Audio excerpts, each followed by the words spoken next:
Muito bem, chegamos então à nossa parte final dessa revisão para a prova dos Correios, essa parte número 5, em que eu vou abordar a função de primeiro grau e também a função de segundo grau, dois tópicos aí presentes no edital, lá no item de número 6. Olha lá, funções de primeiro e segundo graus e também os problemas envolvendo essas duas funções. Para você que já nos segue aqui no canal do YouTube, deixa o seu like. Para quem não nos segue e ainda não está inscrito no nosso canal, se inscreve para ficar por dentro das novidades. E se puder, divulga a gente para os coleguinhas, deixa o seu like e dá todo aquele incentivo para cá, para a gente poder seguir trabalhando de forma gratuita e ajudando vocês aí nessa caminhada rumo à prova dos Correios e outras provas mais. Muito bem. O que eu tenho que saber sobre funções, então, para não ser surpreendido na prova dos Correios pela banca BFC? Primeiro, tratando da função de primeiro grau, né? Entender que ela tem a forma f de x igual a ax mais b. Lembrando, o que é uma função? Eu gosto muito de trazer para os meus alunos, ao longo da minha aula, a ideia de que a função nada mais é do que uma máquina. Uma máquina, tá? Que de um lado da esteira entram os x, entram na máquina, a máquina processa esse x. Quando eu falo processar, é aplicar a própria lei da função, a própria estrutura dela. Pode elevar ao quadrado, somar 7, dividir por 8, enfim. E sai do outro lado um y. Isso é o que uma função costuma fazer. Você coloca um x, processa ele e recebe um y como resposta. Tudo bem? A função de primeiro grau vai ter a estrutura f de x igual a x mais b. Lembrando que o f de x também é o conhecido y, né? Então também dá para tratar ela com esse formato aqui. E aí tem dois elementos, que são dois coeficientes, que a gente tem que saber muito bem o papel deles, que é o a, que é o coeficiente angular, que vai indicar a inclinação da reta. E aí se o a é positivo, a reta cresce da esquerda para a direita. Se for negativo, decresce. E o b, que é o chamado termo independente, que é justamente onde a função corta o eixo y, tudo bem? Então o a define o comportamento da reta, como está aqui. Observa. Sempre analisando da esquerda para a direita, para valores crescentes de x. Se ela cresce, o a é positivo, reta crescente. Se para a direita ela decresce, o a é negativo. E o b indica o ponto de corte do eixo vertical das ordenadas eixo y. Se cortar acima, o b é maior que zero. Se cortar abaixo, o b é menor que zero. Se cortar na origem, o b é exatamente zero. E tem que saber tudo sobre esses dois coeficientes, sim, para não ser surpreendido aí pela banca BFC. Resumindo, aqui estão as principais informações sobre função de primeiro grau que você tem que saber. Lembrando que a gente vai ter um detalhe muito importante, tá? O a não é ponto, tá? Assim como o b é ponto onde corta o eixo y, o a não é onde corta o eixo x. O ponto onde corta o eixo x é a chamada raiz da função, que é quando você resolve a equação dela, isola o x e gabarita. Nesse momento você tem a raiz na sua mão, tá? Então a raiz é um ponto sim, mas não é o a. O a é só uma indicação sobre a inclinação da reta. Além disso, isso a banca BFC cobra muito, foca bastante aqui, tá? Toda vez que eu pegar os pontos de uma função de primeiro grau, eu vou ter lá um par ordenado, um x e um y, tá? Tendo dois pontos por onde essa reta passa, eu tenho como analisar a variação que sofreu em x e a variação que sofreu em y. E essas variações ocorrem sempre de forma proporcional, tá? Isso eu percebi nas questões da BFC que eu resolvi para os meus cursos no meu site, que é uma grande cobrança da banca BFC. E eu vou mostrar para vocês nas próximas questões, tudo bem? Então como é que a banca BFC costuma cobrar a função de primeiro grau? Vamos dar uma analisada? Aqui eu trago uma questão da prova do IBGE para agente de pesquisa e mapeamento de 2023, que descreve a função de primeiro grau ali bem claramente, tá? Fala que relaciona cada valor de x com um de y, que é a definição de função, e fala que ela pode ser representada graficamente em um plano cartesiano, e quer saber qual das alternativas abaixo descreve ela, tá? Então essa função f de x igual a x mais 1, ou y igual a x mais 1, o a é mais 1, porque é o cara que acompanha o x, e o b também é mais 1. O que significa isso? Que graficamente falando, ela vai cortar o meu eixo y lá no mais 1, por conta do b, devido ao b ser mais 1.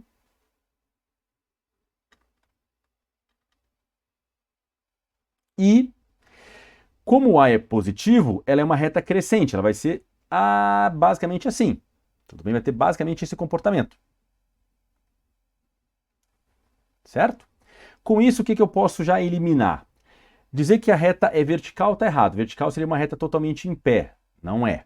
E nem horizontal. Também não é. Ela é uma reta crescente? Sim, como A é positivo, a reta é crescente. Então podemos eliminar aqui a alternativa D. Ficamos entre B e E. E qual das duas é a correta? A B fala que é uma reta crescente, que passa pelo ponto 0, 1. E a E fala que é uma reta crescente, que passa pelo ponto 1, 0. O ponto 0, 1 é que quando o x for 0, vai zerar isso aqui, o y vai ser 1. E é verdade, esse ponto aqui é o ponto x0, y1. X eu analiso no eixo deitado, eixo horizontal, e o y no eixo vertical, perdão, tudo bem? E, portanto, o item B é o item correto. O item E não é, porque o ponto 1, 0 estaria aqui, ó, um ponto 1, 0. Esse é o ponto 1, 0, e observa que a reta não passa por ele, tá? Outro ponto por onde a reta passa seria a sua raiz. Aí você pega x mais 1 igual a 0, x vai ser, portanto, menos 1, essa é a raiz da sua equação, ela passa lá no ponto menos 1 à esquerda, ou seja, no ponto menos 1, 0, e não no ponto 1, 0, portanto o gabarito é a alternativa B, usando aí os conceitos mais básicos de funções, tudo bem? Questão de 2023, prova do SAEB Bahia para técnico administrativo, falava o seguinte, aí a questão que eu acabei de explicar, ele passa 2 pontos por onde a função passa e que é a raiz dela. O que é o modo 1 de resolução dessa questão? O modo que a maioria vai fazer. É lembrar que a função tem o estilo y igual a ax mais b, jogar cada um dos pontos nela. Esse ponto aqui, ó, eu tenho que entender que quando eu falo que o y é igual a ax mais b, esse cara é o x, esse cara é o y respectivo.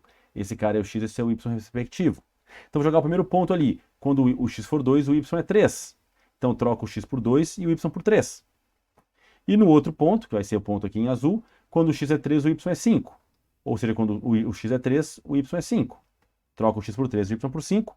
E você vai ter em mãos aqui um sistema, que dando uma organizadinha nele, vai dar então que 2a mais b é igual a 3.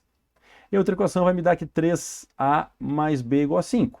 E aí você resolve o sistema, acha a, acha b, você vai ter a lei, e com a lei você acha a raiz igualando a 0 e achando o x respectivo. Trabalho? Sim, bastante trabalho. Qual seria o melhor caminho para fazer essa questão? Entender que se eu tenho 2 pontos, eu monto aqui uma tabela XY, eu tenho aqui o ponto x2y3, e tenho outro ponto que é o ponto x3y5. Vou até aproximar um pouco mais aqui. Então o que eu tenho que lembrar? Que para a função de primeiro grau e especificamente para ela, eu vou ter aqui uma variação de x aumentando uma unidade, indo de 2 para 3, e o reflexo disso do lado de lá é um aumento de 2 unidades em y. Isso acontece sempre de forma proporcional. Ao passo que se eu viesse aqui para o ponto 1, eu estaria agora diminuindo uma unidade aqui, concorda? Do 2 para o 1, eu diminuo uma. Então do lado de lá diminuiria 2. Iríamos para o ponto 1 também. E como ele quer a raiz, eu teria que lembrar que raiz é aquele x cujo y é 0. Então eu teria que achar agora o x cujo y aqui é 0. E aí de 1 para 0 eu teria que diminuir 1. Então proporcionalmente, do lado de lá eu teria que diminuir metade. Por quê? Porque a proporção é aumenta 1 aqui em x, aumenta 2 lá.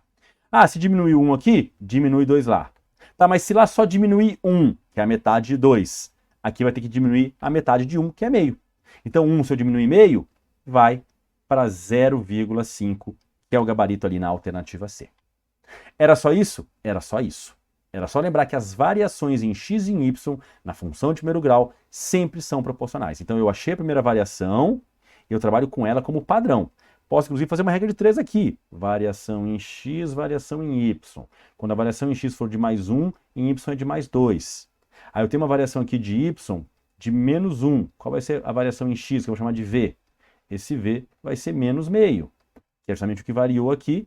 E aí de 1 variando menos meio, diminuindo meio, eu vou para meio, que é o valor do x correspondente ao y0, e isso é uma raiz. Então olha como essa questão cobra todos os conceitos mais básicos de função do primeiro grau. Saber que a raiz é o x cujo y é 0, tá? E entender sobre essas variações. É claro que eu poderia ser um pouco mais rápido, para quem já é mais íntimo da matemática, se eu tenho aqui o ponto 2, 3 e aqui o ponto 3, 5, e eu percebo que daqui para cá aumentou 1, do lado de lá aumentou 2, eu quero a raiz, que é quando o y é 0, é só eu perceber que aqui para cá, ó, eu vou ter que diminuir 3. Aí eu posso fazer num tapa só, num pulo único, variação em x, variação em y. Quando o x aumenta 1, o y aumenta 2. Por y diminuir 3, aqui a variação vai ser v. 2v é menos 3, v é menos 3 meios, ou v é menos 1,5. E aí daqui para cá teria que diminuir 1,5.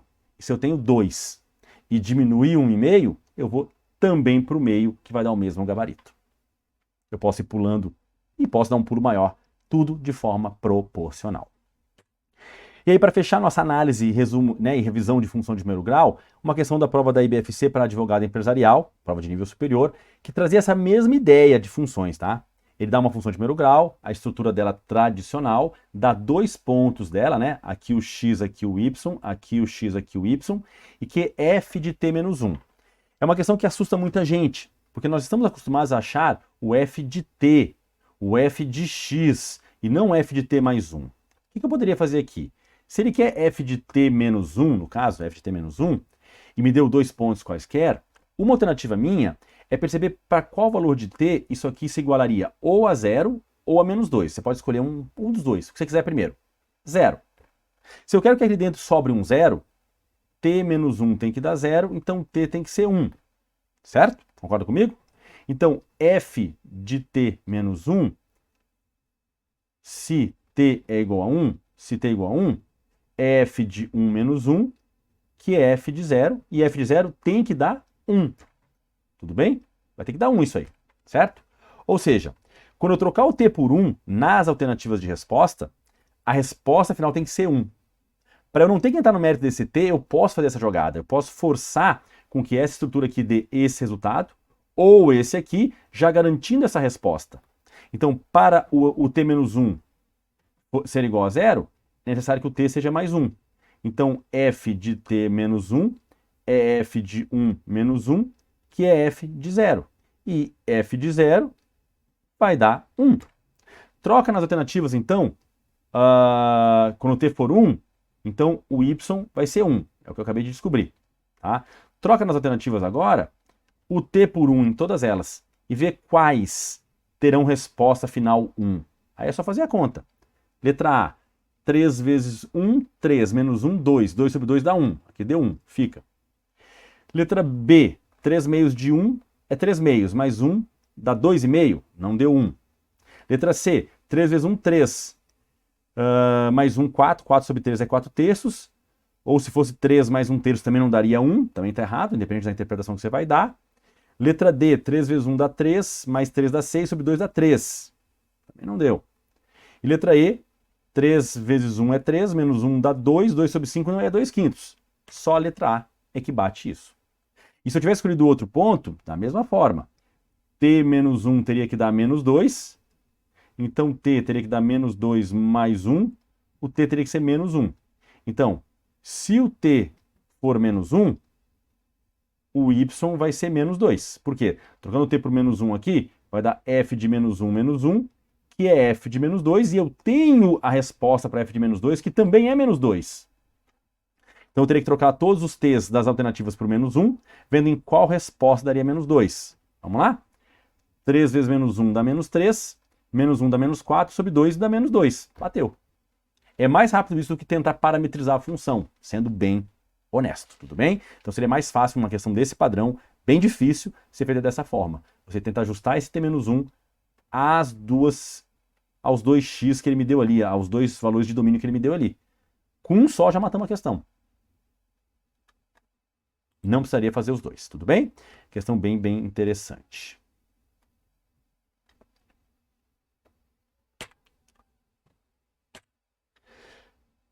Falando agora da função de segundo grau, né? A função de segundo grau, o gráfico é uma parábola, ela vai ter esse formato aqui, f de x igual a x quadrado mais bx mais c.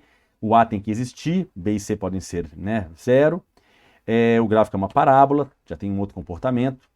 E aí a gente tem que lembrar que o a é quem define a concavidade da parábola. Se o a é positivo, parábola com boca para cima, parábola buraco. Se o a é negativo, parábola com boca para baixo, parábola montanha. Lembrando também, de forma muito importante, que a banca cobra muito, que esse ponto aqui é o vértice. Parábola buraco, o vértice é o ponto de mínimo. Parábola montanha, o vértice é o ponto de máximo. Montanha tem topo, buraco tem fundo do poço. Raízes são os valores que zeram a conta. E a Bhaskara tradicional, que pode pintar numa questãozinha da prova dos Correios, tudo bem? ali falando sobre ponto de mínimo e máximo. Lembrando que o x do vértice, né? O vértice é um ponto, ele é um ponto importante, ele tem o seu endereço, o seu x e o seu y. O x dele é sempre dado por menos b sobre 2a. E o y por menos delta sobre 4a, tudo bem? E aqui uma outra ideia, que não é muito cobrado pela Banca BFC, mas quem sabe pode te ajudar numa questão, é saber que todos os pontos são equidistantes desse eixo aqui, ó, tá? Então, esses dois pontos aqui, ó, que são equidistantes, vão ter a mesma altura, a mesma imagem. Então, se por exemplo aqui o x do vértice, vamos dar um exemplo, tá? Fosse 5, mais 2, 7, menos 2 dá 3. Como a distância para esses dois caras é a mesma, em relação a esse eixo, que é o eixo que passa no vértice da parábola, eles vão ter a mesma altura, a mesma imagem, tá? Mas a BFC não costuma cobrar muito essa ideia, não. Mas essa ideia aqui de máximo e mínimo, sim. Também era bom anotar no seu material que o y do vértice, de forma técnica, é menos delta sobre 4a. E não tem que fazer a raiz do delta. É apenas y do vértice menos delta sobre 4 vezes o a. Tudo bem? E como é que a Banca BFC cobra isso quando o assunto é função de segundo grau? Peguei uma questão de 2022, prova do MGS para monitor educacional, que ele falava ali bem no enunciado, bem bonitinho, ó. A conhecida fórmula de Bhaskara, blá, blá, blá, blá, blá, blá, blá. É um método para encontrar as raízes de uma função quadrática, fazendo uso dos coeficientes da sua equação. Para sendo assim, a função dada por aqui tem como raízes quais números? Primeiro, gente, não precisa fazer a Bhaskara aqui, tá? Faz quem quiser, e faz quem quiser perder tempo. Porque a Bhaskara vai te dar as duas raízes? Vai. Mas existem dois recursos muito legais quando você tem a estrutura da função toda ela, com os seus coeficientes, né? Que o a é mais 4, porque é 4x ao quadrado, o b é menos 4 e o c é mais 1. Quando você tem os coeficientes completos e quer testar as raízes, eu te aconselho, ao invés de fazer Bhaskara, usar soma e produto. Porque a soma das raízes, que é uma raiz mais a outra, é sempre dado por menos b sobre a. Então, inevitavelmente, a soma das duas raízes, que forem raízes dessa função, vai ter que dar menos o b, que é menos 4, sobre o a, que é 4, que é mais 4 sobre 4, que é mais 1. Aí, eu te peço, olha para as alternativas de resposta. Qual é a dupla cuja soma vai dar 1? Menos 3 somado a 1. 3 somado a menos 1 dá 2, não deu 1. 4 somado a menos 4 dá 0, não dá 1. 0 somado a 2 dá 2, não dá 1. Meio mais meio dá 1. Tá aqui o gabarito, acabou com a questão. Tá? Não precisa nem fazer Bhaskara. Ah, Dudan, só isso? Só isso. Ou você poderia usar, de forma análoga, produto das raízes, que é uma raiz vezes a outra, e que é c sobre a. E aí assim também, o produto seria o c, que é 1 sobre a, que é 4.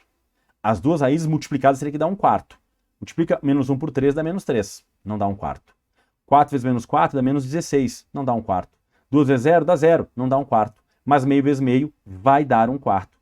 Confirmando aí a alternativa D, mas nem precisava usar as duas relações, usava uma das duas, tudo bem? Agora nós só faremos Bhaskara realmente se fosse um caso muito extremo, o que não precisa ser feito. Para confirmar as raízes, dando ele as alternativas aqui do lado, pode usar soma e produto, que é muito mais rápido. Aí na prova do Imbel, para nível médio, questão de 2024, ele vai lá e faz o que a Banca BFC costuma fazer muito, né, gente? Quer cobrar as coordenadas do vértice, tá? Ele quer a coordenada do vértice. Primeiramente, os coeficientes da parábola são a menos 2, porque é quem acompanha o x ao quadrado, b igual a mais 4, que é quem acompanha o x, e o c, que é o mais 12, que é o termo independente.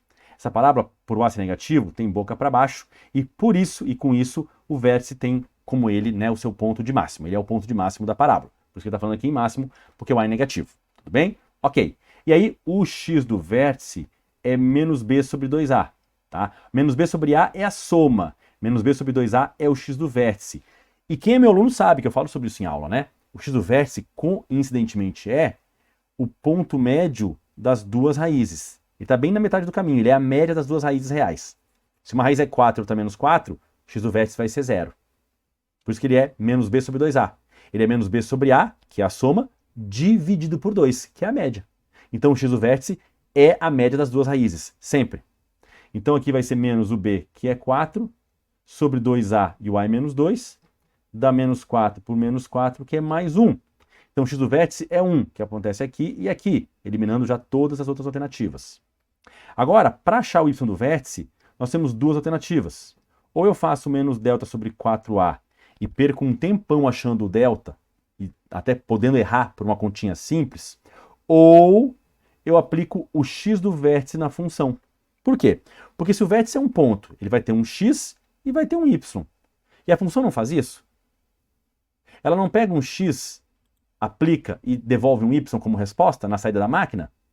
Então, seria muito coerente fazer isso. Fazer o f do x do vértice, que é 1, f de 1, que vai ser menos 2 vezes o 1 ao quadrado, trocando aqui por 1, mais 4 vezes 1, trocando aqui por 1 também, mais 12. Então, isso aqui vai dar menos 2 vezes 1, mais 4 mais 12, que é menos 2 mais 16, que vai dar 14. Por isso o gabarito é a letra D.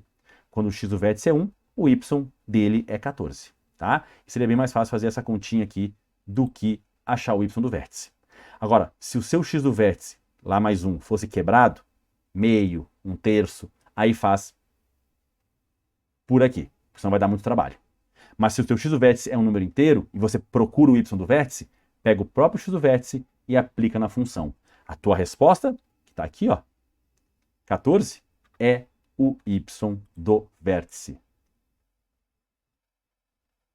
Tá bom? Mais 14 seria o nosso gabarito para o y do vértice, gabaritando ali na alternativa D.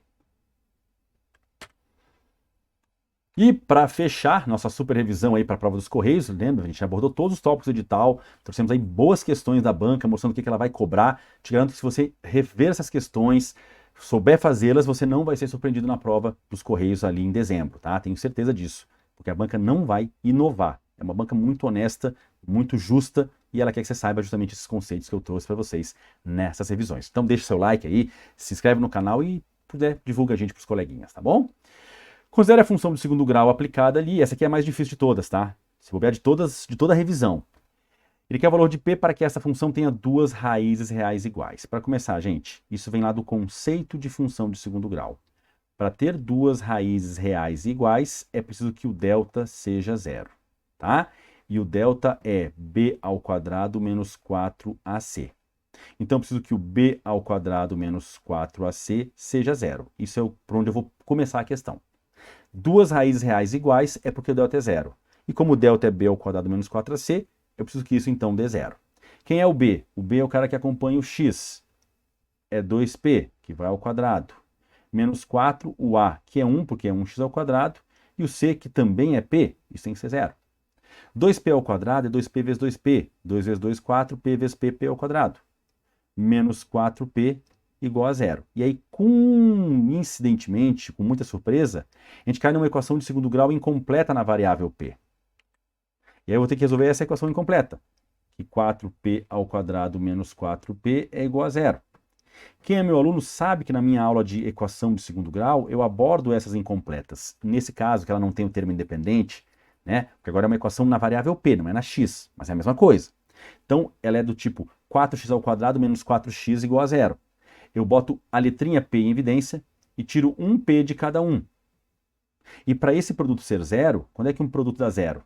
Quando o primeiro termo é zero, isso é uma solução, ou quando o segundo termo é zero, concorda comigo? Por quê? Porque 0 vezes 7 é zero. 7 vezes 0 também é zero. E 0 vezes 0 também é zero.